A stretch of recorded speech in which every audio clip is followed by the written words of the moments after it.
Good morning, everybody. How was everybody doing this morning? Hopefully, everybody is doing fine this morning. I am James, your host of the Table Talk. We will be starting here momentarily.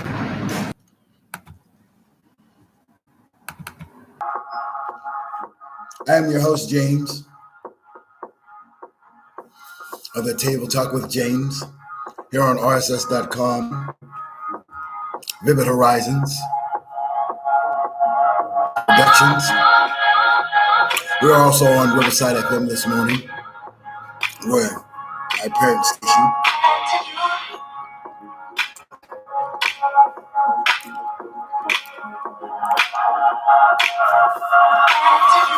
This is day number 2 of the Critical Race Theory series with myself, your host, and momentarily our co-host will be here, Miss Jasmine Washington.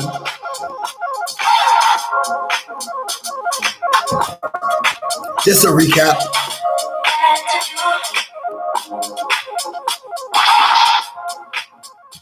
On yesterday, we discussed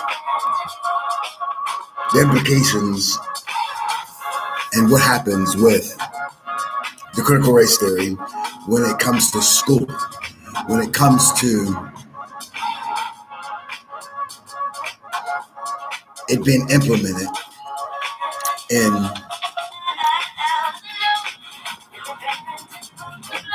public policy as well. So, without further ado, we're going to go ahead and jump right in to the critical race theory. We have some clips that we are going to be playing, some outtakes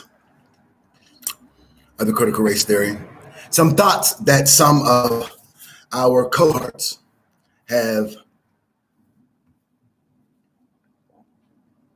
discussed throughout the last year. So we're going to go ahead and play some of those critical race theory conversations.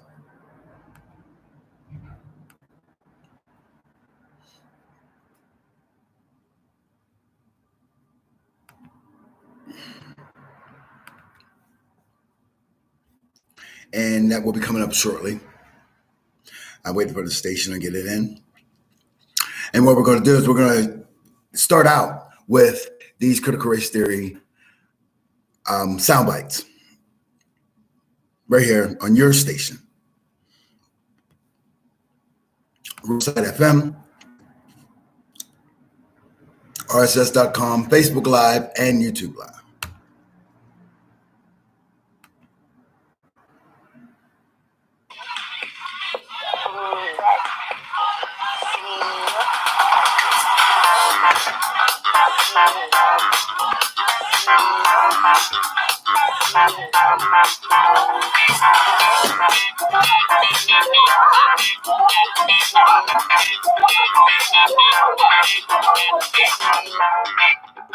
Good morning, good morning, good morning, and good morning. This is James, your host of the Table Talk with James. We are here live, and we will be bringing over to you the critical race theory and the effects that it has on public policy and education. Here we go. There's some exits.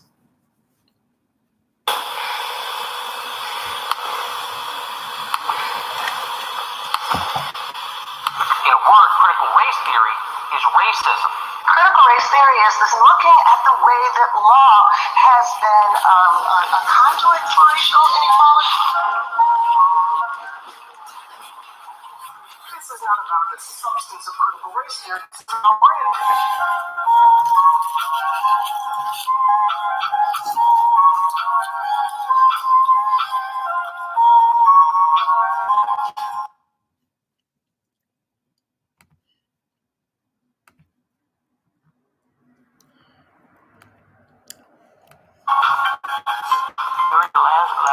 19th century, you could almost trace the economic conditions in various southern regions by the number of blacks reported lynched. There has to be some type of a racial lens that's used to analyze American history, U.S. history, at least to some extent, or else nothing today makes sense.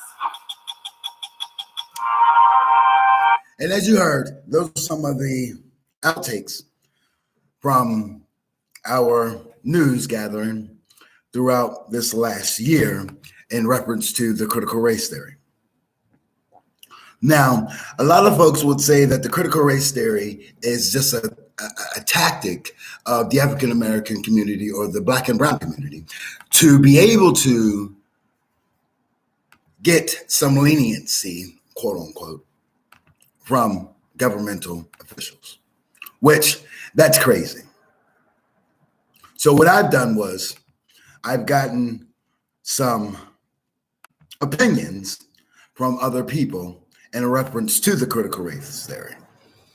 And it's not like it's something that it's going to continue to move forward.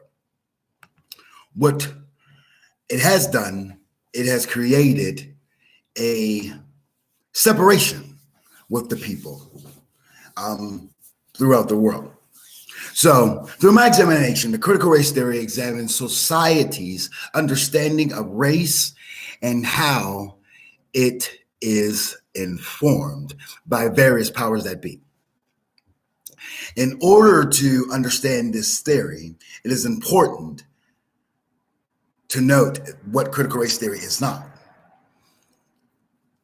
It does not claim that race is a fiction or that race is a racial category that are meaningless. It also asserts that they are social constructs created by humans. Now, the critical race theory believes that there are systematic problems with how society understands and deals with racism. Racism and racially based outcomes are systematic and widespread, with implicit racism. This differs from other scholarly discussions of racism, where racism is an explicit act that people intentionally engage in. Now, some will go and say that, oh no, it's just something that you black guys, you black people are using so that you guys can get a little reprieve. Well, how the hell is we getting a reprieve? What happened with slavery? What was slavery? That wasn't a reprieve. That was control. So I went over to the civil rights page and I talked to a couple of the civil rights lawyers in reference to what's going on with the critical race theory in their office. And a lot of them are still befuddled as to why the critical race theory has not yet been changed. Why we are still here in the year of 2022, a couple of days shy of 2023, and we're still having this issue. So before we go to a commercial break, I'm going to go ahead and play some more outtakes from the critical race theory soundbites.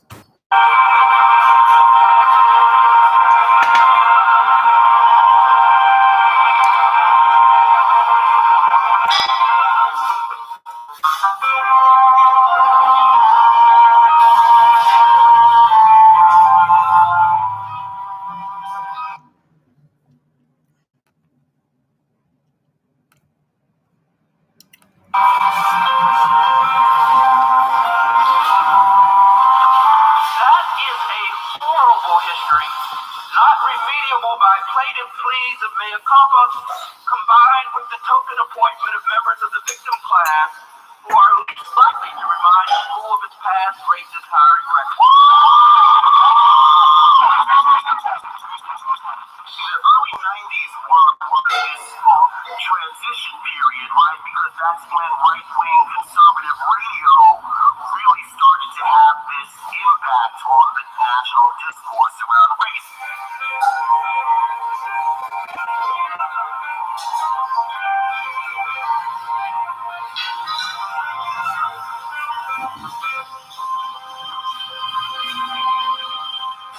The question is whether President Clinton wants to go through the big national debate as to whether this is the kind of person that's going to bring harmony between and among the races, or if this is not.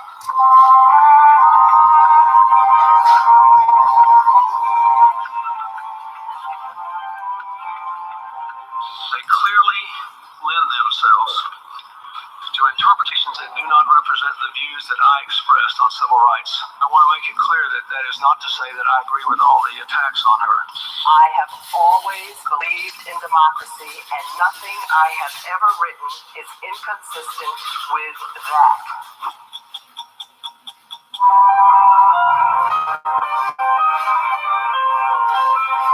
Barack Obama. Well, I've got videos, by the way. When he was at Harvard, he was advocating for the worst of the worst to join the faculty. Radicals.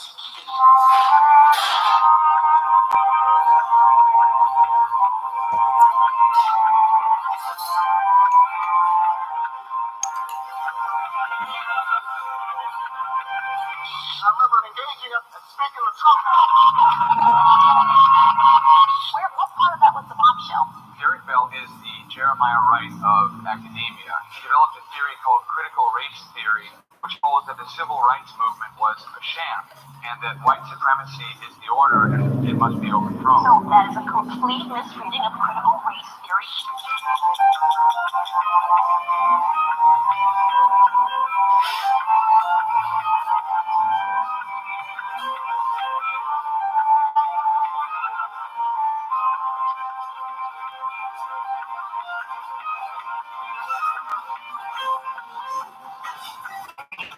To our entire creation story of the United States. And so we've tried to push it aside. What we're trying to do with this project is force us to confront the truth.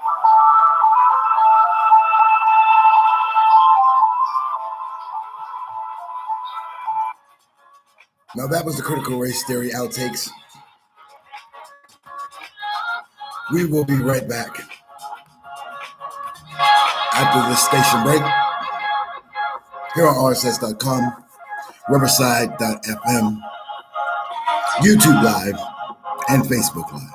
I'm your host, James of the Table Talk.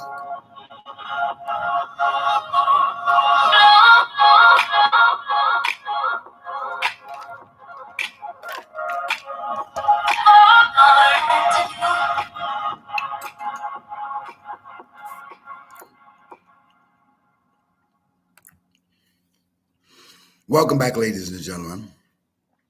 I am James, your host of the Table Talk with James.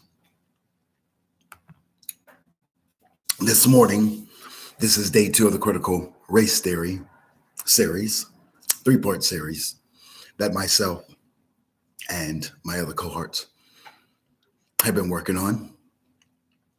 I want to read to you a couple excerpts that I have here.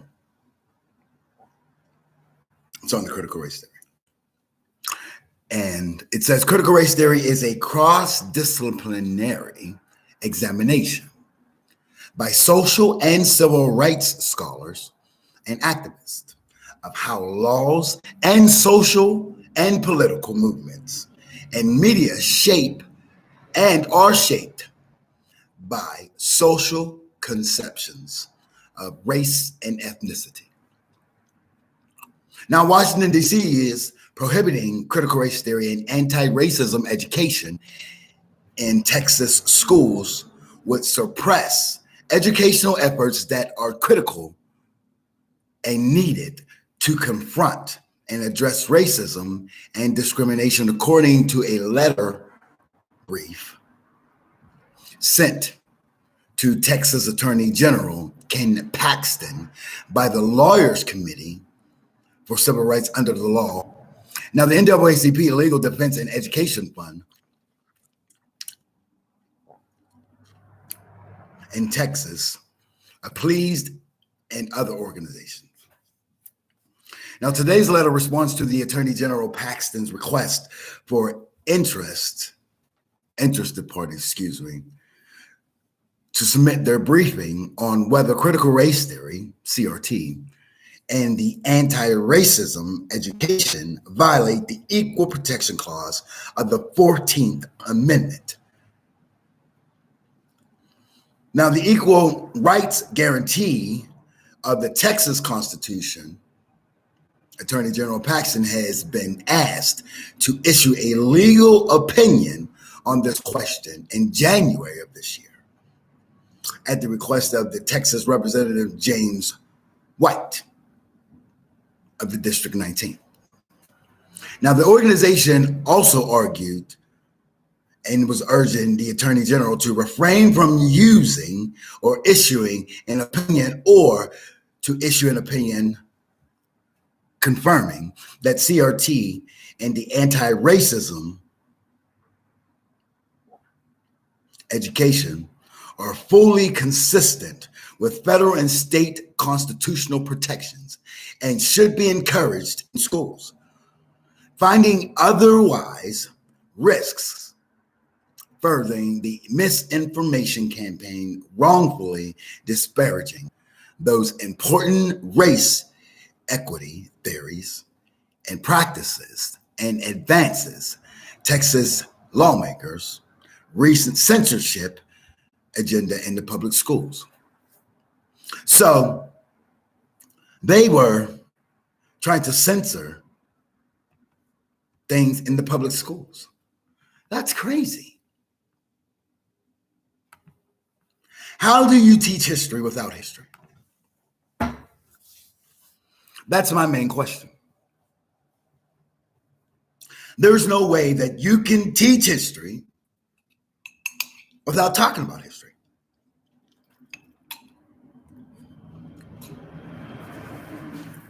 So I'm still befuddled as to how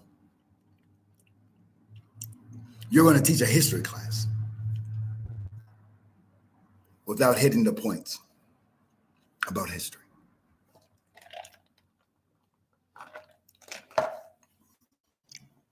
A lot of our politicians, the main proponent of it all, Ted Cruz, waste of time. That man is. He said that it incites racism. It incites racial conflict. How? That is still confusing to me. I can remember growing up, and every year, Mississippi Burning would come on. And I'd be like, oh, wow, we got to watch this again. Here we go. Or Roots would come on. These are the things that our children or our grandchildren, more than likely, if we do not act upon this, won't be able to get to see. They won't be able to hear about Harriet Tubman, Sojourner Truth, Medgar Evers, Huey Newton and the Black Panther Party.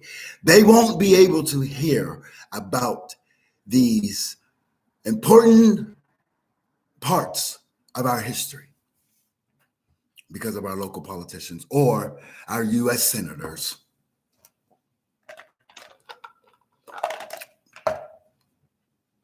So what I'm urging all of the Black and brown family members, or parents, should I say, to do is to gravitate towards the television, news, not the soap operas or the video channels. because it's becoming more and more important for our children to learn about their history and the critical race theory. So before we go to a break, I'm going to end you with this quote from David Hinojosa, the director of Educational Opportunities Project with the Lawyers Committee of the Civil Rights under law. And he goes to say, there is nothing inherent in critical race theory and anti-racism education that violates the Equal Protection Clause, Title VI, or, the Texas Constitution. Now, broadly banning diversity and inclusion practices would invalidate anti-discrimination laws, violate foundational constitutional principles, and lead to inconsistent applications of education curricula that centers a white heteronormative perspective. Our diversity-rich communities deserve inclusive education free from unjust political restrictions. But who is this concerning? Who would it affect?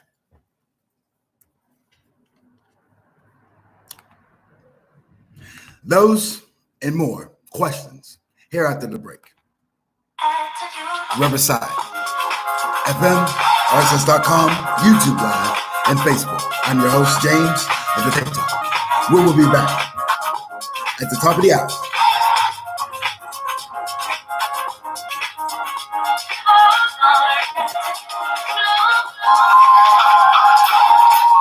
Conservatives need to wake up that this is an existential threat to the United States.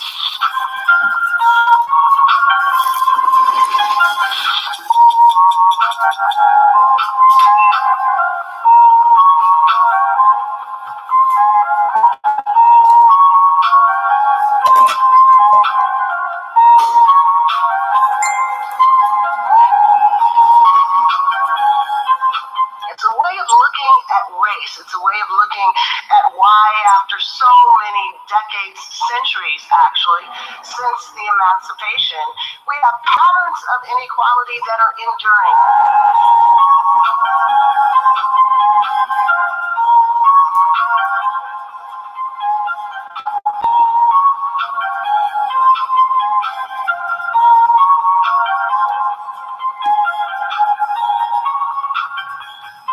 During the latter part of the 19th century, you could almost trace the economic conditions in various southern regions by the number of blacks reported lynched. There has to be some type of a racial lens that's used to analyze American history, U.S. history, at least to some extent, or else nothing today makes sense.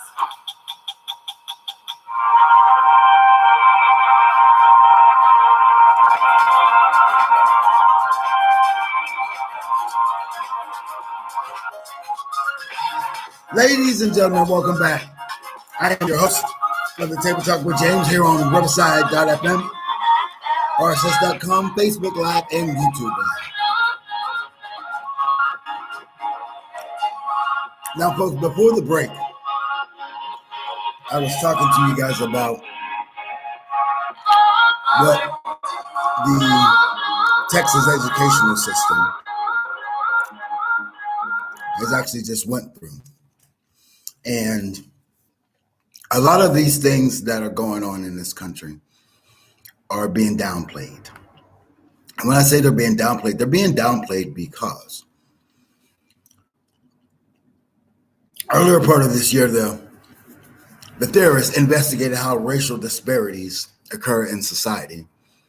And the critical race theory began to gain public attention during a time when political backlash against progress made in racial justice, i.e. the George Floyd case. That case opened up a can of worms that we hadn't had open since the 70s. Now, many people use critical race theory in order to understand how racial disparities affect our social outcome. And that social outcome could start a lot of issues. Black and browns are looked at not only by the Caucasian race, but widespread other races as slow, uneducated, or uncouth. Well, I hate to say this to my cohorts because I have a lot of Caucasian friends. Statistically, we're smarter, we're more agile, we're more athletic, and more talented. And that's statistically. Those are the statistics that white America don't want you to know. Well, that's what we do here at the Table Talk with James. We investigate, we get everything that is needed so that we can share with those folks at home.